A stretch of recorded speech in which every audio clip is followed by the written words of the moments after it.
자, 한번 따라하시기 바랍니다. 준비된 예배. 준비된 예배. 네, 이 시간에는 준비된 예배라는 제목으로 말씀을 증거하겠습니다. 제가 한번 언젠가 그 예화로 들었던 적이 있었던 것 같은데요.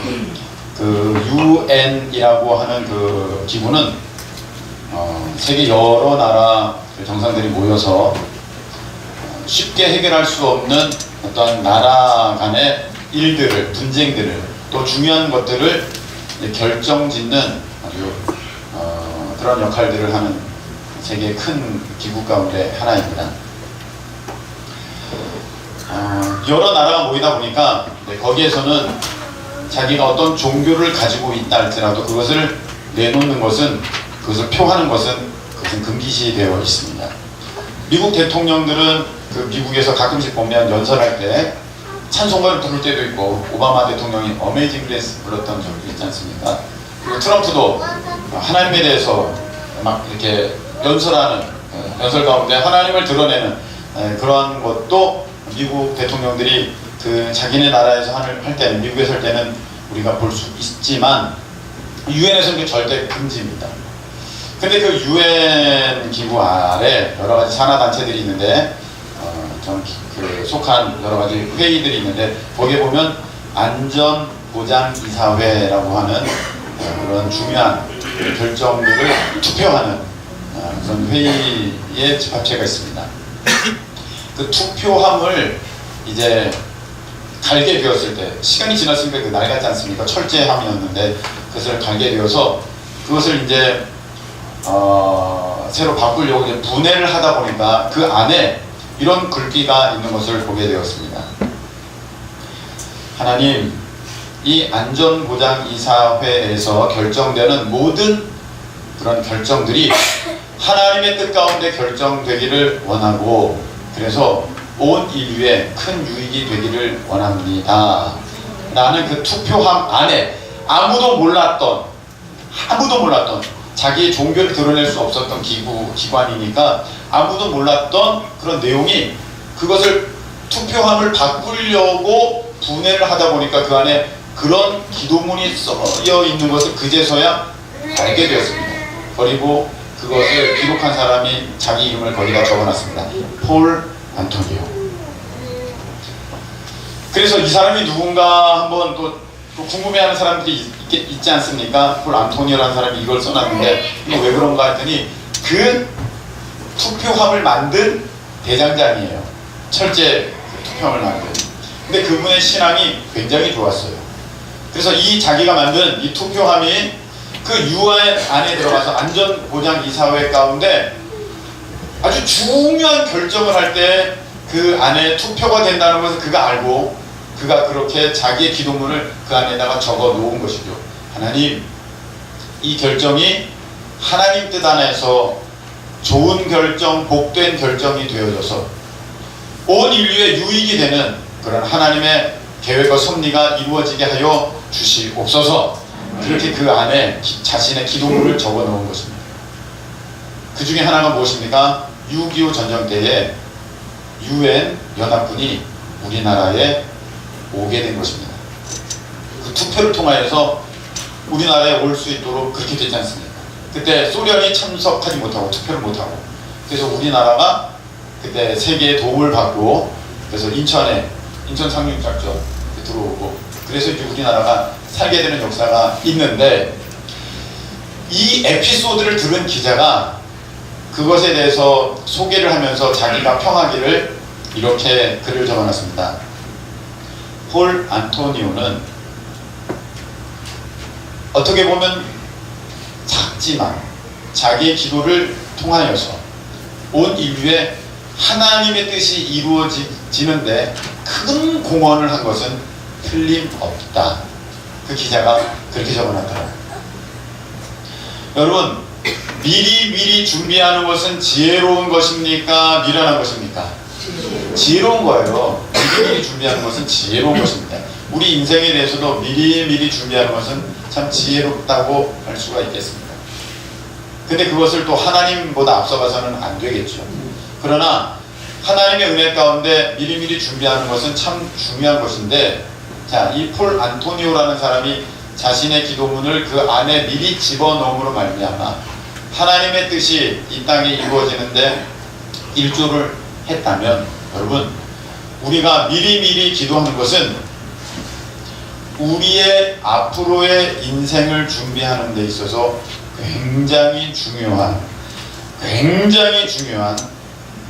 하나님께서 역사하실 분명한 근거가 되는 것입니다. 아멘이십니까? 아멘. 사탄이 얘기할 겁니다. 공평하신 하나님, 왜 그 사람을 도와주십니까? 그때 하나님께서는 증거가 있어야 됩니다. 얘가 그때 나에게 이렇게 기도했잖아요. 아, 그렇군요. 그러면 도와주시는 것이 맞네요. 근데 아무 기도도 없어요. 근데 어떻게 하나님께서 역사하실 수가 있겠습니까? 성경에 보면 이게 내 뜻이지만 그래도 너희는 구해야 할지니, 할렐루야. 분명히 하나님의 뜻은 서 계시지만 그래도 그것에 따라서 구하는 역사가 있어야 하나님께서 그 기도에 응답하시는 그런 일로 나타내실 수 있다고 성경은 분명히 그렇게 기록되어 있습니다. 그래서 여러분의 인생은 어디를 가느냐 하면은 기도로 닦아놓은 길, 기도로 기찻길을 내놓은 그 레일 위를 여러분들의 인생은 달려가게 되어 있습니다. 미리미리 준비하는 것이 지혜로운 것이라면, 여러분, 기도로 여러분의 인생을 준비하는 것은 너무너무 지혜롭고 귀하고 복된 일인 줄로 믿으시길 축복합니다. 기도해야 되는 거거든요. 오늘 제목이 무엇입니까? 준비된 예배. 그래서 우리가 이 준비에 대해서 한번 좀 생각해 보도록 하겠습니다. 어떤 목사님께 제가 이런 얘기를 들은 적이 있습니다. 설교는 그때 주시는 성령의 감동에 따라서 설교해야지 그게 진짜지, 몇 장 몇 절 여기다 적어놓고 주보에 맞추어서 그렇게 설교하고 주보대로 그렇게 순서 정해서 가는 것이 어떻게 성령의 인도하심을 받는 예배가 될 수 있겠느냐 하면서 그때 주시는 성령의 감동에 의해서 예배를 인도하고 말씀을 전해야 된다, 그런 목사님을 만난 적이 있습니다. 근데 그런 목사님들이 꽤 많아요. 그래서 제가 그런 목사님을 뵈면서 하나 느낀 게 있습니다.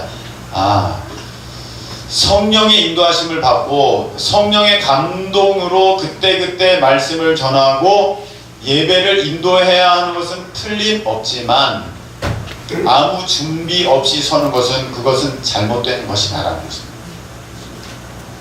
성령의 인도하심을 받는 것은 틀림없습니다. 그러나 성령의 인도하심을 기대하면서 미리 준비하는 것은 이게 맞는 모습이고 이게 온전한 예배자, 온전한 설교자의 모습이지, 아무것도 준비 없이 그 자리에 서가지고 하나님께서 주시는 말씀이 이것입니다 라고 그 즉시 나오는 생각나는 대로 말씀을 전하다 보면, 제가 그 목사님 설교 쭉 듣다 보니까 했던 얘기 또 하고 몇 주 전에 했던 얘기 또 하고, 그런 것을 보게 됩니다. 그것을 보면서 아, 성령의 인도하심이구나 라고 느낀 게 아니라 준비가 없구나, 그렇게 느껴지더라고요.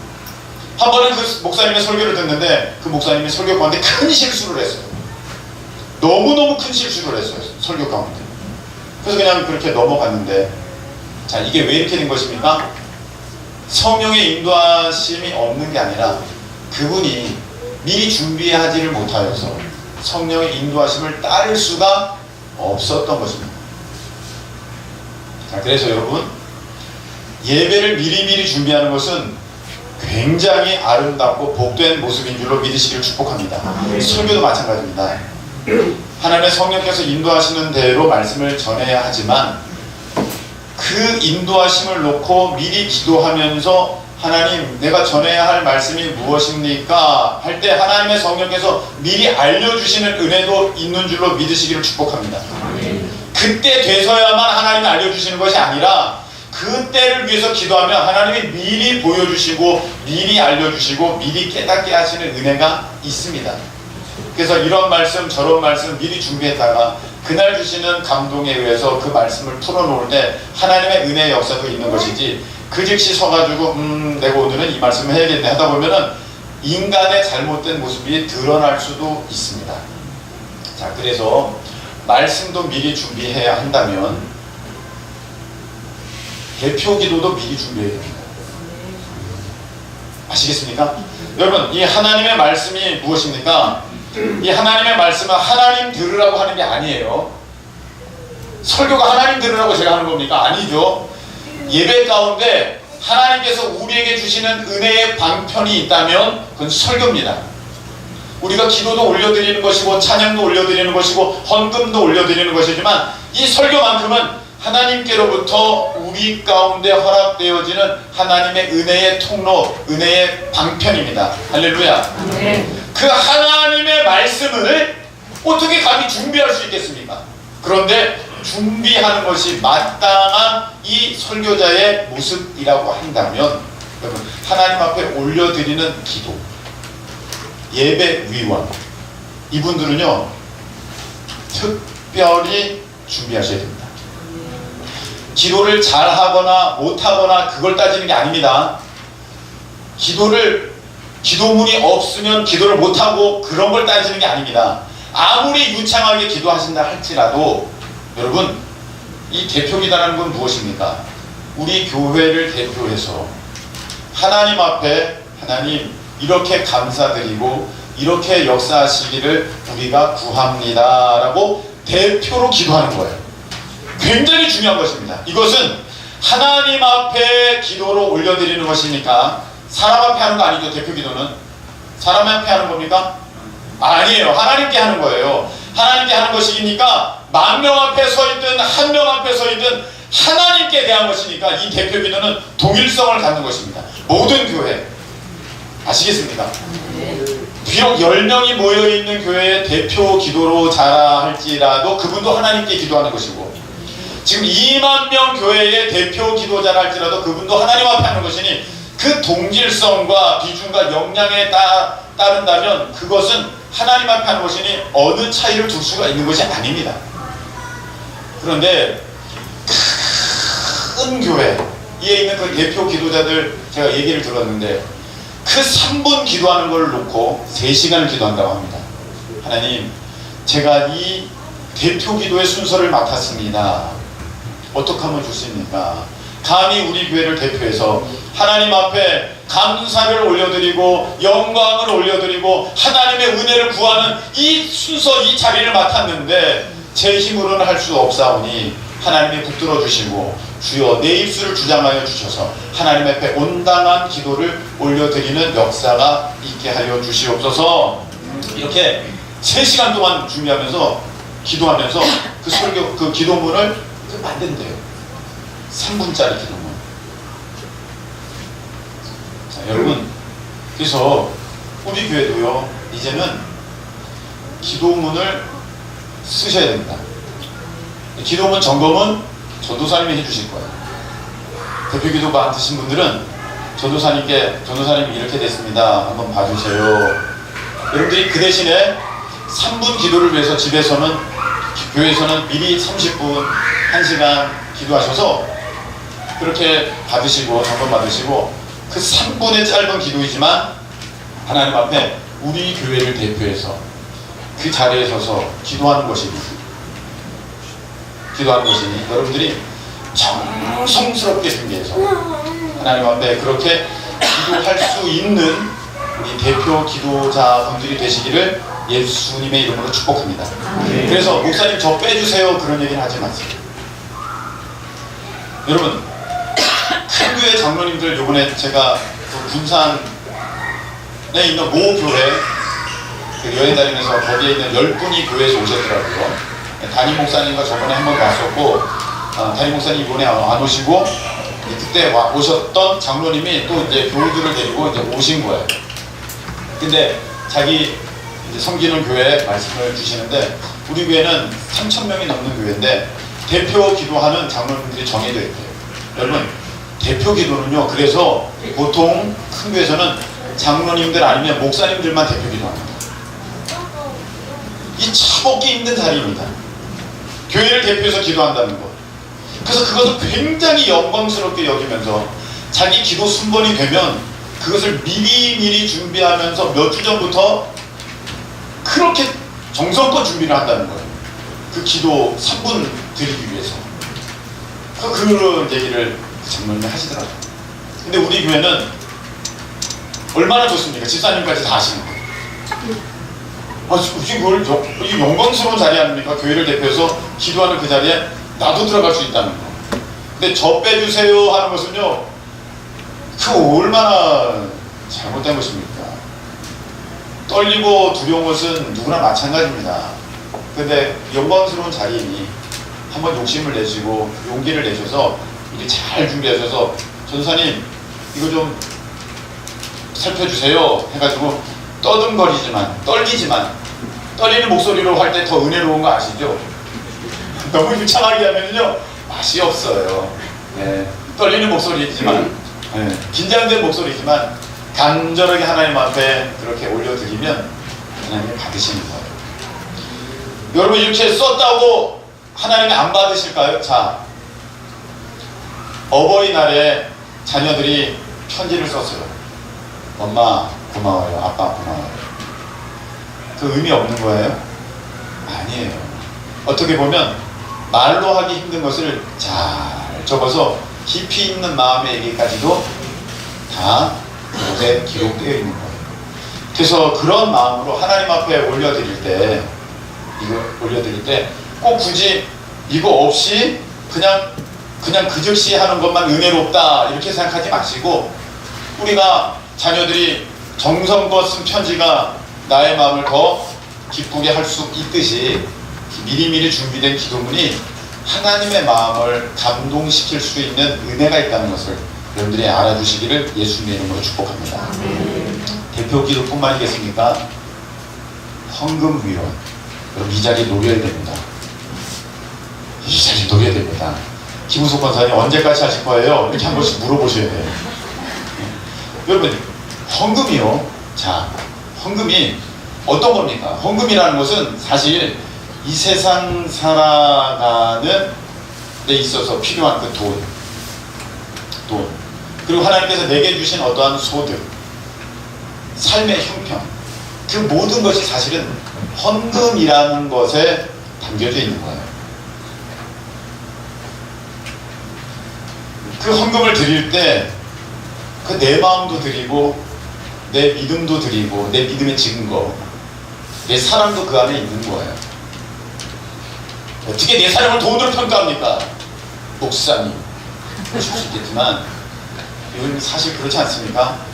그것을 우리가 다른 사람에게 어떤 고마움을 표할 때는 그것이 물질적으로 이렇게 드러날 때 그게 더 분명하게 되는 것처럼, 내가 아까워서 드리지 못한다는 것은 사실 그것은 앞뒤가 맞지 않습니다. 내가 고마운 사람에게는 뭐라도 이게 나갈 수밖에 없어요. 이게 당연한 것입니다. 하나님 앞에 내 믿음의 증거를 이렇게 보여드릴 때에 성경에도 그것을 빈손으로 나오지 말라 그렇게 말씀하셨습니다. 그래서 여러분 헌금 드린다는 게 얼마나 귀하고 복되는 것입니까? 하나님 내게 이렇게 은혜 주셔서 너무너무 감사합니다. 제가 빳빳한 새 돈으로 잘 준비했습니다. 정성껏 준비했습니다. 비록 객관적으로 볼 때는 큰 액수는 아닐지라도 제가 제 형편에 맞게, 제 수준에 맞게 정성껏 준비해서 이렇게 미리미리 잘 준비해서 하나님 앞에 올려드립니다. 하나님 받아주세요. 이게 아름다운 모습이지. 헌금 시간이네? 있었는데 1,000원짜리? 여기다 1,000원짜리. 그거는요, 성경에 말라기에 분명히 그렇게 돼 있어요. 너 누구한테 선물할 때 그렇게 한번 해봐라. 그거 받나 한번 그렇게 한번 해보라는 거예요. 근데 왜 하나님 앞에는 그렇게 헌금을 드리냐 이 말입니다. 사람에게 해도 그렇게 해서는 사람이 그거 무시당했다고 여기지 그걸 기쁘게 받지 않습니다. 그래서 하나님께서는 그렇게 대우를 받으시니까 이러려면 차라리 예배당 문을 닫아버려라. 그 말라기에 하나님께서 말씀하신 것 아니겠습니까? 그래서 정성껏 미리미리 잘 준비된 헌금을 하나님 감사합니다 해서 올려드린 것을 헌금위원은 다 받아서 하나님 앞에 가지고 나오는 거거든요. 목사에게 가지고 나오는 것이 아니라 저도 그 중간에 전달자의 역할만 하는 것이지 하나님 앞에 그 믿음의 증거로 가지고 나오는 것입니다. 이게 얼마나 귀하고 복된 자입니까? 이 헌금위원뿐만입니까? 안내는 또 어떻습니까? 말 그대로 안내. 예배의 자리로 안내하는 거. 하영수 권사님도 언제까지 하실 거예요? 물어보셔야 돼요. 그 자리 탐내셔야 돼요. 이 안내라는 것도요, 잘 보세요. 오는 순서대로 그냥 아무 데나 앉으세요. 그가 아니에요. 안내는요, 그 사람 한 사람 한 사람을 다 분석하고 파악하고 있어야 됩니다. 저 사람은 더위를 많이 타는 사람이에요. 저 사람은 추위를 많이 타는 사람. 더위를 타는 사람은 저 밑에, 추위를 많이 타는 사람은 저기 춥지 않은 저곳에. 새 가족이네? 주변에 방해가 없도록 이렇게 앞자리. 이렇게 애들이 많이 왔네? 그럼 좀 편하게 아이들을 살필 수 있는 저런 저 뒷자리 하면서 예배를 드릴 때에 하나님 앞에 은혜를 받기에 가장 적합한 그 자리로 잘 안내를 하는 것이죠. 이 자리가 좋겠다. 이런 모습으로 나오십시오. 그래, 안내. 찬양위원은 어떻습니까? 찬양위원이 계신가요? 우리 김우희 집사님이 가고 있어요. 계시는군요. 우리 성도들이 여기까지 오는데 이 어려운 길을 내가 그 나귀가 되어서 내가 그 길을 편안하게 올 수 있도록 내가 잘 준비해야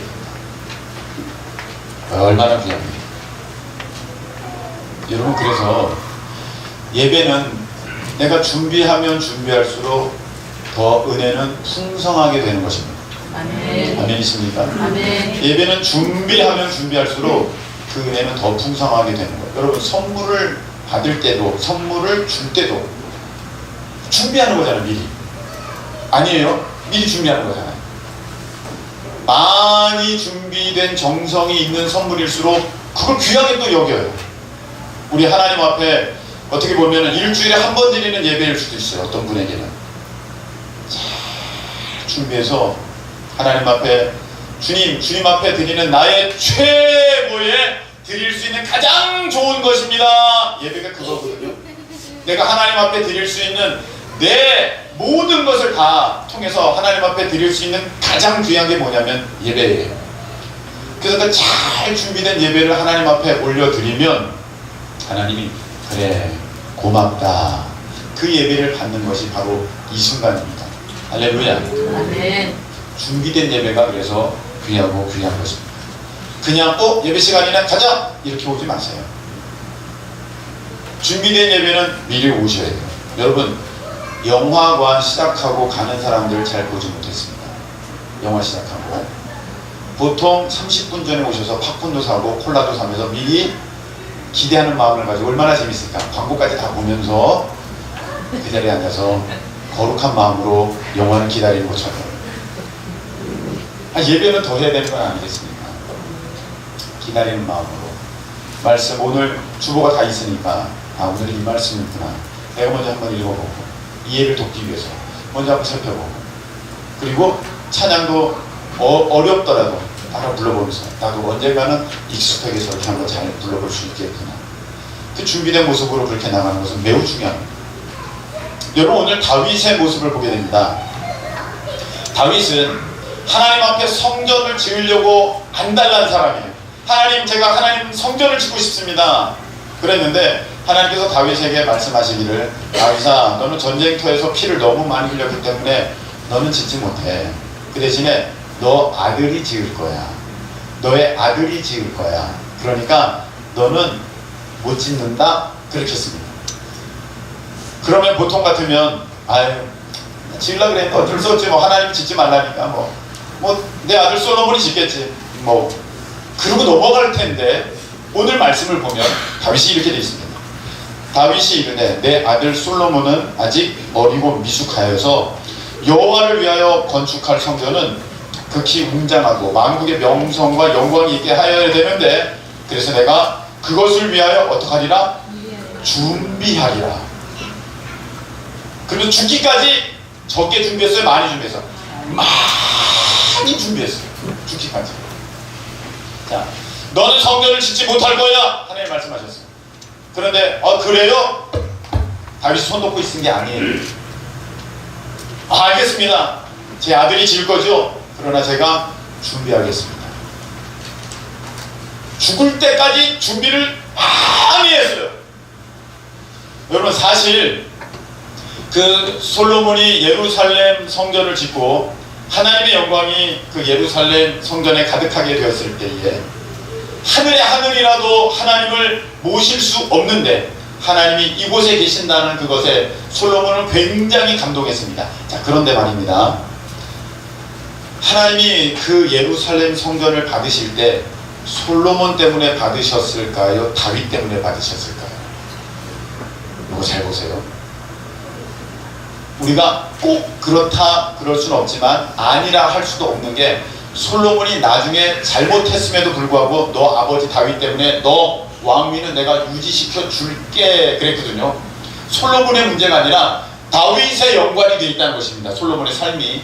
자, 그렇다면 솔로몬이 성전을 지었지만 아직 솔로몬은 하나님 앞에 뭐 그렇다 할 것을 보여드린 적이 없어요. 근데 어떻게 하나님은 그 성전을 그렇게 영광스럽게 잘 받으셨을까요? 왜냐하면 다윗의 그 정성과 사랑을 듬뿍 담은 준비 때문에 그렇습니다. 다윗이 그렇게 열심히 준비했어요. 여러분, 혹시 시험 드실까봐 제가 조심스럽게 말합니다. 결코 시험 들지 마세요. 결코. 왜냐면 여기 다이어트 요새 멸풍이 불어가지고 다 다이어트 하고 있습니다. 그것에 관련된 얘기 될 수도 있기 때문에 미리 말씀을 드립니다. 자, 우리가 준비하여야 하는데 사탄은 그렇지 못하게 방해를 해요. 사탄은 그렇지 못하게 방해합니다. 토마스 카스테냐라는 저자가 책을 쓰는 사람이 벨기에 왕조의 흥망성쇠에 대한 책을 썼습니다. 그 책 중에 세 명의 에드워드라는 책을 썼는데 거기에 보면 에드워드 왕자에 대한 얘기들이 나옵니다. 이 얘기의 주인공은 레이놀드라는 왕자인데 그 에드워드가 아닌데 레이놀드예요. 근데 이게 무엇이냐면은 이 레이놀드라는 이 큰아들 왕자가 있었는데 사실 이 레이놀드가 아버지를 이어서 왕이 되어야 했었습니다. 근데 이 레이놀드의 별명이 있는데 무엇이냐면 크라수스라는 별명을 가지고 있는데 이 뜻이 무엇이냐면 뚱뚱한 것보다 훨씬 더 뚱뚱하다는 뜻이에요. 뚱뚱한 것보다 훨씬 더 뚱뚱하대. 어마어마하게 뚱뚱하대. 왜? 그렇게 많이 먹었어. 레이놀드가. 근데 어느 날 갑자기 이 왕이 서거하신 거예요. 그래서 레이놀드가 이 왕자가 큰아들이 왕이 되어야 하는데 그 동생 에드워드가 세 명의 에드워드라는 책이죠. 에드워드가 레이놀드 형의 왕위를 찬탈합니다. 빼앗았어요. 그러니까 이것을 백성들이 좋게 봅니까? 좋게 보지 않죠. 신하들이 좋게 봅니까? 좋게 보지 않아요. 그리고 형을 성에 가두어버립니다. 감옥이 일종의 감옥이죠. 그러나 진짜 뭐 감옥에 가둔 것이 아니라 성 안에 가두어버립니다. 근데 좋지 않게 보는 것을 알고 이 에드워드가 신하들에게 얘기를 합니다. 그리고 백성들이 다 알게 얘기를 합니다. 자, 내가 왕이 된 이유를 얘기를 해줄게 하면서 얘기를 합니다. 우리 형이 지금 저 성 안에 갇혀 있어. 그런데 형은 갇혀 있는 게 아니고 자유의 몸이야. 단 그 성에서 나오려면 저기 있는 작은 창문을 통해서 나와야 돼. 이해가 되셨습니까? 형을 가둬놓은 게 아니라는 거예요. 열어놨어요. 근데 그 나오는 문이 작은 창문이에요. 형이 저기서 나오면 살이 빠져가지고 나오면 자기 관리를 하는 사람으로 그 의지가 있는 사람으로 내가 인정하기에 형이 나오기만 하면 나는 언제든지 이 왕권을 형에게 양보할 것이고, 그런데 거기서 나오지 못한다면 자기 먹는 것조차도 조절하지 못하는 사람이, 그런 의지도 없는 사람이 어떻게 나라를 다스릴 수 있겠소? 그래서 그때까지는 내가 대신 나라를 다스릴 것이요. 이렇게 얘기를 하니까 신하들이 얘기할 게 없는 거예요. 백성들이 얘기할 수가 없는 거예요. 아니 자기의 일조차도 다스리지 못하는데 어떻게 나라를 다스리겠는가? 맞다. 뭐 가둬놓은 것도 아니라니 그 능력이 있는 사람이라면 나오겠지 했습니다. 그리고 동생은 날마다 삼시세끼 형한테 레이놀드 형한테 산의 진미 음식을 갖다 댑니다. 형이 그것을 끊어야 돼요. 오, 기가 막힌 음식이 날마다 들어오거든요. 먹고 먹습니다. 그래서 형은 동생이 죽을 때까지 거기서 나오지 못해요. 동생이 죽고 나왔는데 그 안에서 얼마나 먹었는지 몸에 큰 병을 얻어가지고 나와서 얼마 되지 않아서 그 형도 죽습니다.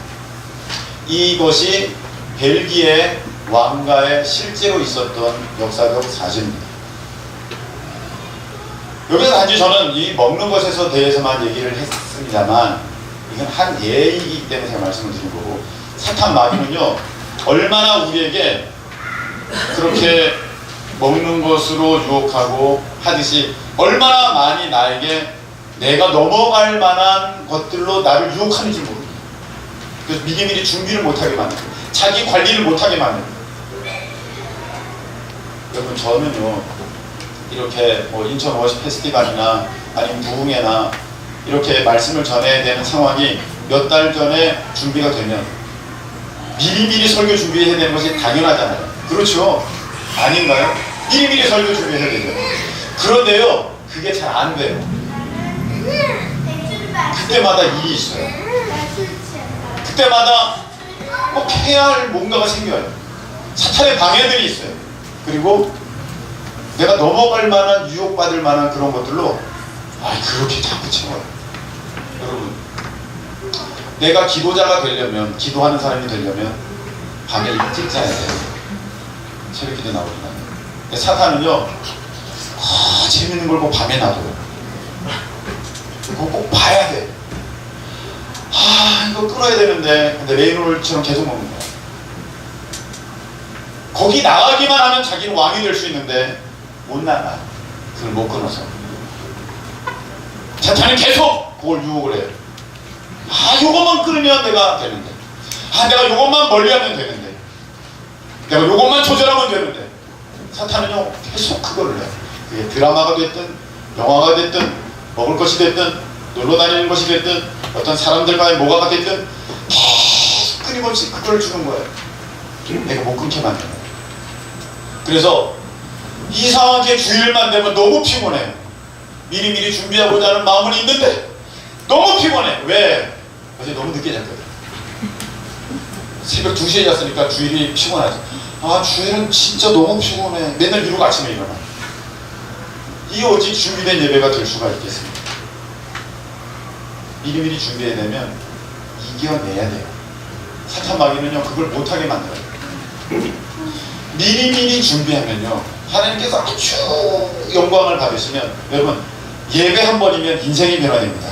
아멘이십니까? 아멘. 솔로몬이 어떻게 그렇게 솔로몬이 지혜의 왕이 됐습니까? 예배 한 번 드려가지고 그렇게 된 거예요. 무슨 목사님 그 1000번째 드렸잖아요. 1000번의 예배를 드렸잖아요. 1000번째가 1000번 예배를 드렸다는 것이 아니라 번제물이 1000만이었다는 것입니다.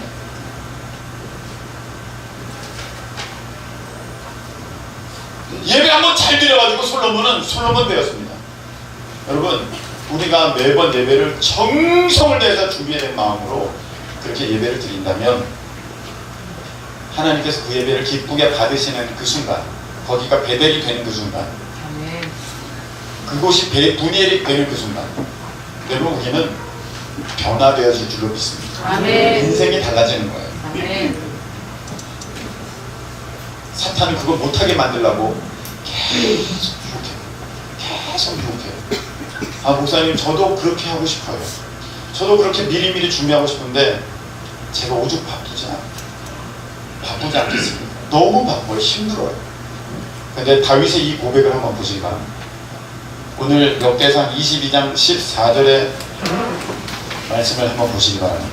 역대상 22장 14절. 내가 환난 중에 시작.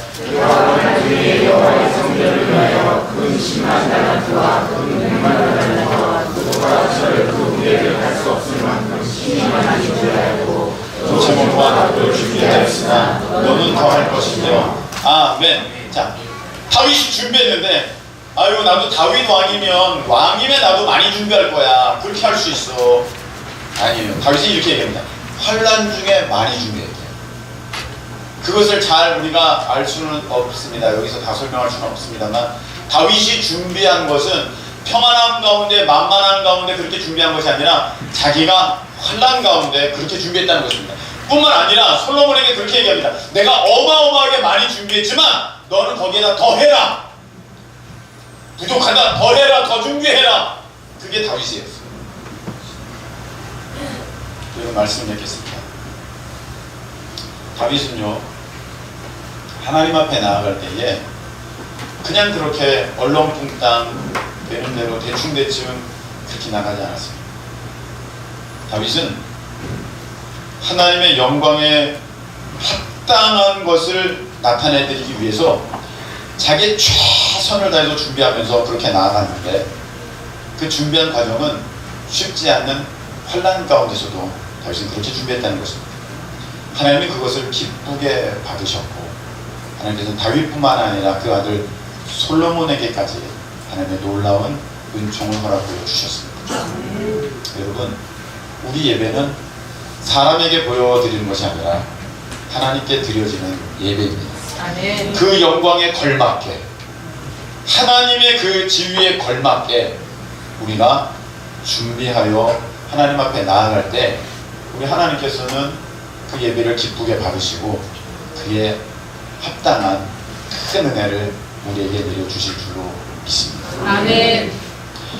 우리 하나님 앞에 사랑하는 나의 아버지 이 찬양 한곡 드리고요. 기도하는 시간을 좀 가졌으면 좋겠습니다.